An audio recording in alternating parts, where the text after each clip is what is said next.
The village of Aderemo had a strict rule: never whistle at night.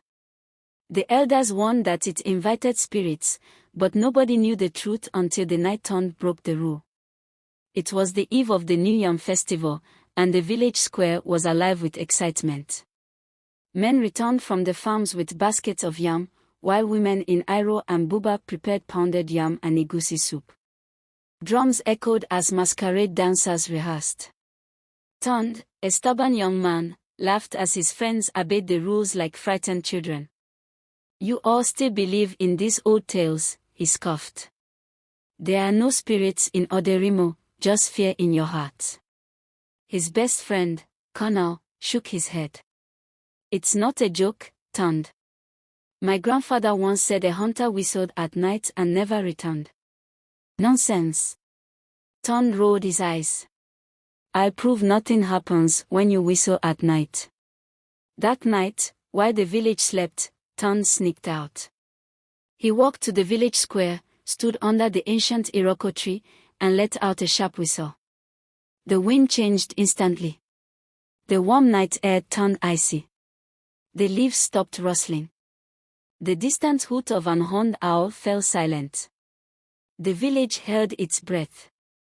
Then, from the shadows, came a sound, a whistle. Not an echo, but a response. It was slow, deep, crawling through the air like a serpent. Tund's heart pounded. "Who's there?" he called, forcing a chuckle. "Colonel, if this is a prank, it's not funny." The whistling grew louder. Then, heavy footsteps echoed. Slow. Rhythmic. They came from everywhere at once. A shape emerged. A masquerade, unlike any Tund had seen. Its robe was tattered, soaked in something dark. Its wooden mask was cracked, revealing something black and decayed underneath. It lifted a long, gnarled finger at him. Tund turned and ran. He sprinted through the sleeping village, his breath ragged. But the whistling never faded, it followed him. He reached his hut and slammed the door shut. His chest heaved. Silence. Had he imagined it? Then, a soft whistle came from inside the hut. Tund spun around. In the dim moonlight filtering through the window, a shadow moved in the corner. The masquerade was inside. Its hollow eyes glowed. The next morning, his mother found the hut empty. The only sign of him was a single, bloody footprint on the floor. The village elders gathered. Colonel and the others explained what happened. The oldest elder, Baba Adibeo, sighed deeply. "He has awakened the whistling masquerade." The villagers gasped. It was a name only spoken in hushed tones. Long ago, Baba Adibeo said, a warrior named Daimeji defied the gods and whistled during the festival of spirits. As punishment, he was cursed to wander as a masquerade, taking the souls of those foolish enough to call upon him. Colonel shuddered. "Can we bring Tund back?" Baba Adibeo shook his head. "No one has ever returned." That night, fear gripped Aderemo. Fires burned in every hut, doors were bolted. Then, past midnight, the whistling began again. It moved through the village, growing louder, circling the huts like a predator. Shadows flickered unnaturally.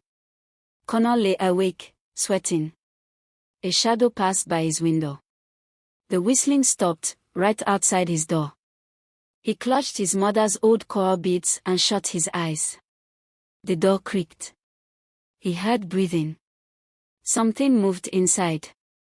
Then, silence. Colonel waited forever before opening his eyes. The hut was empty, except for a bloody footprint. The next day, Colonel and others went to Baba Adibeo. "We must stop this," Colonel said. "We must face the whistling masquerade."